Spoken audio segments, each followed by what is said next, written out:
వైఖరి, విద్యార్థి ఉద్యమం పట్ల కేంద్ర ప్రభుత్వం వైఖరి, విద్యార్థుల పట్ల కేంద్ర ప్రభుత్వం నరేంద్ర మోడీ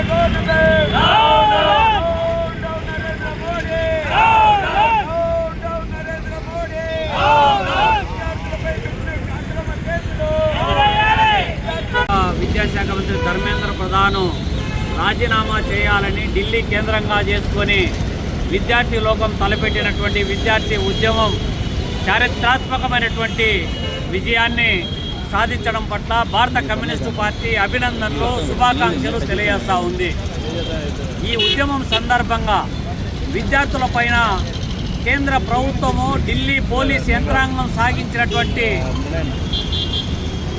దుర్మార్గపూరితమైనటువంటి హింస, ఒత్తిడి, దాడులు ఏవైతే ఉన్నాయో దీన్ని తీవ్రంగా ఖండిస్తూ ఉంది. ఈ సందర్భంగా విద్యార్థులపైన పెట్టినటువంటి అక్రమ కేసులు బనాయించాలని చెప్పి కూడా డిమాండ్ చేస్తూ ఉంది. నీట్ పేపర్ లీకేజీ పర్యవసానం ఈ దేశంలో పదుల సంఖ్యలో విద్యార్థులు ఆత్మహత్య చేసుకొని చనిపోయినటువంటి కుటుంబాలను ఆర్థిక భరోసా ఇచ్చి ఆదుకోవాలని కూడా డిమాండ్ చేస్తూ ఉంది. ఈ చారిత్రాత్మకమైనటువంటి పోరాటాన్ని భారతదేశ ప్రభుత్వము అభినందించి అంగీకరించాల్సింది పోయి ధర్మేంద్ర ప్రధాన్ చివరిలో ఈ ఉద్యమంలో తీవ్రవాదులు, అసాంఘిక శక్తులు చొరబడతారనేటువంటి ఒక దుర్మార్గపూరితమైనటువంటి భావజాలం ఏదైతే ఉందో దీన్ని కూడా మేము ఖండిస్తూ ఉన్నాం.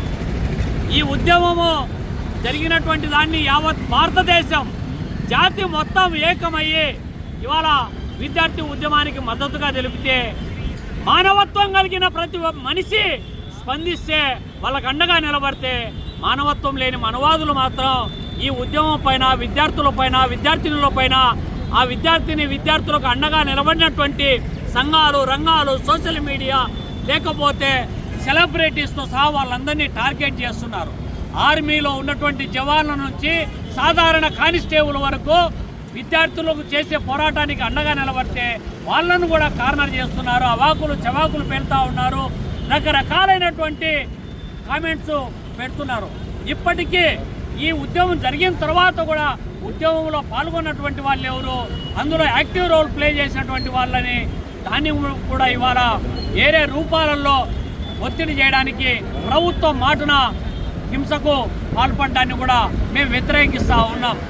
ఈ చారిత్రాత్మకమైనటువంటి పోరాటాన్ని, ఈ చారిత్రాత్మకమైనటువంటి విజయము, ఈ చారిత్రాత్మకమైనటువంటి ప్రభుత్వానికి గుణపాఠము ఏదైతే ఉందో, అహంకారంతో మేము ఏం చేసినా చెల్లుబాటు అవుతుందని నిరంకుశంగా వ్యవహరించే నరేంద్ర మోడీ యొక్క ప్రభుత్వం యొక్క మెడలు వచ్చి విద్యార్థులు సాగించినటువంటి పోరాటం ఏదైతే ఉందో ఇక నుంచైనా గుర్తెరిగి ప్రభుత్వం బాధ్యతాయుతంగా పనిచేయాల్సినటువంటి అవసరం ఉంది. ఎక్కడి నుంచో నిధులు వచ్చినాయి, ఎక్కడి నుంచో ఈ అసాంఘిక శక్తులు వచ్చారని చెప్పి చెప్తున్నటువంటి ప్రభుత్వం, నిజంగా నీకు చిత్తశుద్ధి ఉంటే, విదేశాల నుంచి నిధులు వచ్చింటే మీరు విదేశాలకు సంబంధించినటువంటి వ్యవహారాల ఇన్ఛార్జి మరి ఏం గాడిదలుగా వస్తున్నాడని చెప్పి మేము అడగదలుచుకున్నాం. ఇతర దేశాల నుంచి, ఇతర ప్రాంతాల నుంచి, లేకపోతే అసాంఘిక శక్తులు వేరే దేశస్తులు వచ్చి ఉంటే మరి కేంద్ర హోంశాఖ మంత్రి ఏం చేస్తున్నాడని చెప్పి మేము అడగదలుచుకున్నాం. కాబట్టి ఉద్యమాలను గుర్తుపెట్టుకోవాలి, ఉద్యమాలను గౌరవించండి.